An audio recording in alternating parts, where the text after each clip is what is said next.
welcome back to another episode of ABM Under the Hood. My name is Jack Rawlings. I'm joined again by my colleague Josh. Hi, Josh.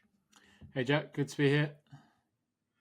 Good stuff. So this week we're going to be talking about specifically the total addressable market, which is a kind of, I suppose, maybe somewhat overlooked subject when it comes to ABM, because obviously, you know, the kind of goal really with an ABM program is to sort of get beyond that stage of focusing on your total addressable market. But there's a lot of elements within that is kind of really important to understand and be clear about, I guess, when you're setting up a program. So I guess to start with, Josh, if we can kind of just dig into maybe just defining what we mean by total addressable market in the context of ABM. Sure. Yeah. I mean, from when you're first setting up your ABM program, you're coming from a place where you've been doing B2B marketing for a while. You may be kind of mid-market, or you may be selling into enterprise already. But typically you've been doing kind of B2B lead generation, demand generation. And what you're finding is that you've got kind of more complex and longer sales cycles, that you realize that you need a different go-to-market for these types of accounts. So typically what we mean when we talk about total addressable market in the context of that kind of need to switch to an ABM mindset is thinking about your overall market in terms of who you could sell to, in terms of the product market fit, who could buy your solution over the time period that you're looking to sell it, and then really defining that at a kind of a scale of what makes sense in terms of setting parameters of this is our total addressable market for kind of everybody that could afford our solution, everybody that's interested in our solution, and then from there working out what are the parameters to narrow in. But ultimately, total addressable market is kind of anyone you could sell to that fits your product market needs. Yeah, I think it's a good definition, a good starting point as well. And so I guess from a perspective of kind of progressing with an ABM program, what do you think is the benefit of really sort of understanding or being clear about your total addressable market? What do you think it allows businesses, ABM teams to do if they kind of have that clear picture of potential total addressable market? I think ultimately it sets the parameters for the whole ABM program. It gives you a starting point to work from. By having that clearly defined, you know what the potential opportunity is within that total addressable market, and it gives you direction on where to focus your efforts. Because if you know that you've got a certain objective revenue number that you need to hit, it gives you a view of kind of what's our broadest opportunity, and then what are the accounts within that opportunity that we need to focus on to be able to hit that revenue number. So I think it's about kind of setting the baseline for the ABM program. Yeah, that makes sense. Yeah, and I guess it's also kind of like it's I suppose as much about excluding types of accounts as well, right? So you know, the whole point of ABM is to get to the point of being able to narrow down your focus as far as possible, you know, within a kind of reasonable framework. And if you're able to already off the bat kind of discount certain businesses that you could in theory target, but for whatever reason actually in practical terms are not a right fit for you, then that kind of helps, you know, just narrow down that kind of that sort of lens or frame that you might be kind of going after. And I guess when you're talking about what could be thousands of accounts, the whatever you can do to kind of give yourself a bit of a head start getting that narrowed down is going to help, you know, massively, right? Yeah, absolutely. I mean, yeah, as you said, it's as much a tool about exclusion as it is about inclusion. What it does is it allows sales and marketing to align on kind of who are the accounts that it just doesn't make sense to focus time and effort on, because as we've kind of discussed in previous episodes, ABM is ultimately it's a go-to-market strategy that requires, just by its nature, more resource, more time, more effort. And we all know that we work in businesses where that's not in an unlimited supply. So it helps to really focus the mind on the accounts that make the most sense to go after, and exclude the ones that may sometimes kind of just be, they look on paper, they look like they could be a good fit, but are they really worth making that investment? It's about deciding how to make an investment in time and effort with ABM. Yeah, absolutely. So you talked a little bit about kind of approaches to defining your total addressable market, but let's kind of dig into that a little bit deeper. So in terms of sort of potentially accurately identifying your total addressable market, or kind of sizing it as well, I guess, as in, you know, is it is your total addressable market the kind of all of the accounts that you could potentially go after in a specific region? Is that your total addressable market, or is it actually larger than that, or is it smaller than that? You know, what are the kind of factors that are at play when we're kind of defining that total addressable market?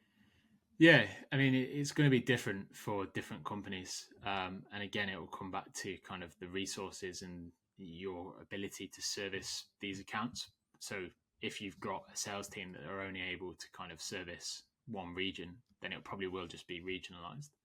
But ultimately, it's about kind of working with the sales team to define kind of some baseline parameters that say that we only want to speak to target accounts that meet a certain threshold in terms of they can spend this much money, or they've got revenue potential of X, and understanding kind of what that lowest threshold is. And that is ultimately what will give you the kind of broadest total addressable market. It's about kind of getting in a room with sales and working with them on kind of defining what is our kind of lowest baseline in terms of an account's ability to spend with us and accounts fit with us, and then using that as the guide to kind of define these are our broadest pool of accounts. And you can obviously use third-party data tools, things like Apollo or Zoom Info, to kind of plug that information in. Usually you'd use kind of firmographic criteria like annual revenue, company size, employee size, those kinds of criteria to build out a kind of baseline profile of all of the accounts that you could possibly reach. But that ultimately just gives you that figure of this is everyone we want to reach. Your next step is to then approach it, and I know we're not necessarily talking about ideal customer profile today, but that would be the next step, is starting to layer on top of that baseline with your ideal customer profile set, which is looking at your existing customers, looking at your kind of existing closed won deals, and understanding what is it about those closed won deals and customers that helped you to close that deal in terms of accelerating the sales cycle if it's a good fit, the type of company you're selling into, their needs, their challenges, what problem did you help them solve? And really by doing that analysis work on your existing customer set, you're able to start to understand what are some of the more nuanced criteria that you can then overlay into your total addressable market to start to narrow it down into your what we'd call the ideal customer profile. But yeah, ultimately the starting point is that kind of what's the baseline figure in terms of firmographic data that we can sell into based on just pure fit to be able to buy the product or service. Yeah, that makes sense. Yeah.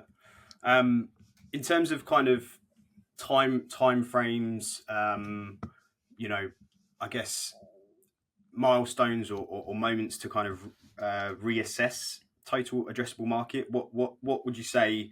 Is there a specific kind of, say, cadence that people and businesses should look at? Should it be, you know, every 6 months, every 12 months, or should it instead be based around specific events? Maybe they've got a new product or service that that's entering into the market with, or something like that. Is how would you kind of approach the sort of the cadence of updating your total addressable market?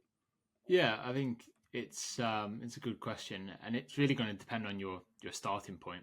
Ultimately, if it's your kind of first ABM program, your starting point will be to define that total addressable market, and then typically you want to kind of refresh it over periods of time, periods of quarters, understanding kind of which accounts are in market, which accounts can we reach, are there any new accounts that have recently had funding that now kind of cross over into that threshold that we're now looking at targeting. So it'll ultimately depend on who you're trying to engage with, what the types of accounts are, and just being able to kind of dynamically view that total addressable market using data points, as I said before, like third-party data platforms that can kind of bring those accounts into it.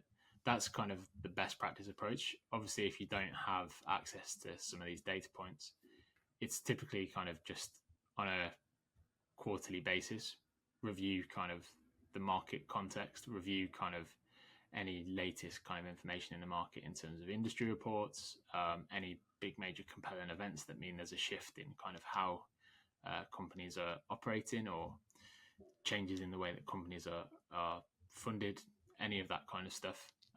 Obviously, it's going to very much depend on the service and solution you're selling, but all of these things could have an impact on whether an account is a good fit for your total addressable market. So in terms of considerations, challenges, sort of points to think about when a company, business is trying to define their TAM, what are some of these kind of challenges that businesses might face? Is it a case of thinking too broadly or too narrowly? Is it a case of people having different opinions in different teams? What's some of the kind of main sort of challenges, objections we see when it comes to kind of getting that final target total addressable market kind of confirmed? Yeah, I would say one of the biggest challenges is just misalignment. Misalignment leading to kind of over exaggeration of the size of the total addressable market. Because ultimately, when you're going into the ABM program, it's by default, it's about sales and marketing alignment. But if marketing have done the work in terms of defining their total addressable market, of we know that there's demand within a group of accounts, maybe like 500 accounts, but then sales have a view that there's potentially 2,000 accounts that they could reach, then it's kind of how do you find the middle ground of who's actually got the most realistic estimate of that total addressable market? Because the implications for over exaggerating the total addressable market is it kind of throws off your entire kind of objective setting process, because you can't realistically build any kind of models or frameworks to assess what you need to achieve in your ABM program to hit your pipeline goals or revenue goals if your starting point is overinflated. Because ultimately your total addressable market is kind of defined by where is there demand in the market and which accounts can we focus on. But if you can actually only focus on a segment of that, because the rest of it is kind of an inflated number, you're really starting behind the line before you've even kind of got your program off and running. Yeah, absolutely. Yeah, I think it's often the case that the sales team it's more common, I think, and this is not by any means to paint sales teams with all the same brush, but it is more common for sales teams, I think, to potentially overinflate the possible total addressable market, because from their perspective, they would rather an account be included and than not included. I think in most scenarios, because if there's a chance of a sale, there's a chance of a conversation, then from their perspective, that's they'd rather that they sort of erred on the side of caution. But obviously, from a marketing perspective, in terms of kind of driving conversions and those sort of pre-sales metrics, I think you're always going to want to kind of limit the kind of scope of types of accounts that you can go after, and make sure that there is a kind of benchmark baseline of quality or sort of threshold that accounts need to meet in order to kind of get into that list. And I think otherwise you end up with these kind of numbers where it's like really low conversion rates, or really low kind of moving from one stage of reputation to relationships or whatever. And actually, it's just because you've selected far too many accounts, or you've considered far too many accounts in the first instance. And again, it's not always the case that's coming from sales. Sometimes marketing think that by kind of stuffing the sort of top of the funnel, there might be that kind of better results at the kind of other end of it. But actually, I think it tends to be that the sales teams will want to do their best to just have as many opportunities to start conversations and book meetings, etc. as possible. I think the other thing to think about in terms of when we're thinking about what's a realistic TAM as well is thinking about how are you actually going to reach these accounts and like lines of service and distribution. Like if your total addressable market is there's 200 accounts that you can reach directly, that's your total addressable market. There could be a bigger total addressable market of 500 accounts, but if a percentage of those need to be reached indirectly through a channel partner or through different kind of opportunities or go to markets, it's important to kind of split that out, because otherwise you're then trying to measure every aspect of your ABM program in the same way, despite there being limitations or restrictions on how you can actually talk to those accounts, because it will require a different strategy. It might require a longer term play. It might require kind of completely different approach to kind of content and engagement. And obviously, if you are trying to engage with accounts indirectly through partners, you don't always control the entire end-to-end process as much as kind of with a good partner, you can work very closely. You can't control all the kind of narrative and you can't control all of the conversations. So there's always kind of innate risks there. So it's, when it comes to kind of being realistic about your TAM as well, you should probably think about kind of how you're actually going to engage with these accounts and whether you can engage them directly or whether it requires a slightly different approach.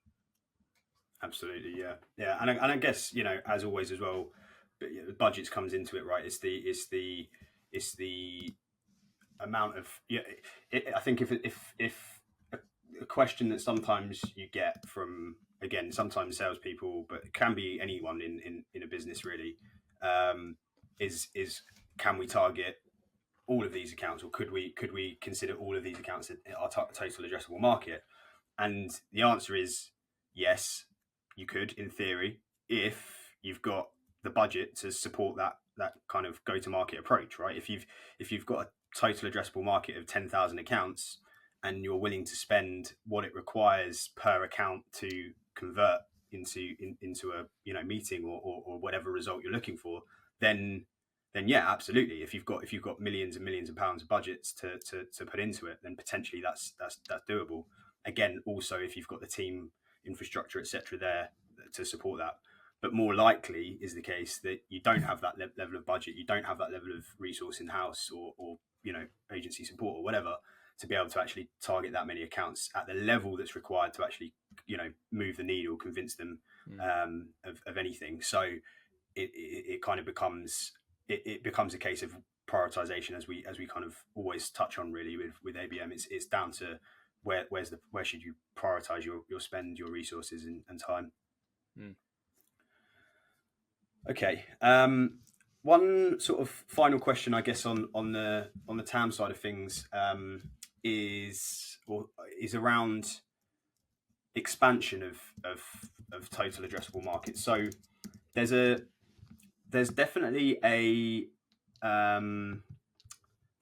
kind of time and a place for adding new accounts into your total addressable market, right? I think it's something we were sort of talking about earlier in terms of when potentially can you bring them in. But what do you think about how new products, new services, new areas of business, entering new markets, all of that kind of stuff, how can that affect the expansion of a total addressable market? Is it something that people should have kind of a process mapped out for, or is it something that can be done a little bit more ad hoc? What are your thoughts there? Yeah, I think it's a case of looking at kind of what have you done within your original TAM. Let's say you just focused on a single region, single product, looking at what you've done to kind of assess the size of that TAM and scope it out, and then the relevant ABM campaigns that you've run into it, and just seeing with a kind of close analysis on what's worked, what hasn't, and understanding kind of where can you leverage what you've learned and apply that to another market or another region. Obviously, there's going to be nuances and differences when it comes to actually engaging and executing in those different segments. But in terms of actual expansion, the learnings that you get from that original kind of pilot approach is what you should apply into understanding how can I take this approach and apply it to the next region or the next market. And in terms of the process for doing that, I would say there's kind of a few key steps and few key considerations, and ultimately it's about kind of looking at the criteria that you set in your original TAM assessment and saying, does this still make sense in the context of this region based on everything that we know, or based on this account set, based on the product that we're trying to sell, and ultimately trying to make a kind of objective view of whether that applies or whether you have to make changes to that. But then in terms of actually developing that TAM, again, revisiting kind of third-party vendors for data to be able to scope that out based on a criteria set or a data set, and then working from that to identify what is your kind of serviceable market, and then going into your ICP from there. Yeah, that makes sense. Good stuff. Well, I think we'll leave it there for now on total addressable market. We've obviously got a lot more to kind of discuss when it comes to the next steps, which is sort of, as you hinted at, developing your ICP, target account lists, and thinking about, that segmentation approach. And I think those are some topics that we're going to kind of touch on in more depth in coming episodes. But for now, thanks very much, Josh, for your time, and catch up with you soon. Cool. Cheers, Jack.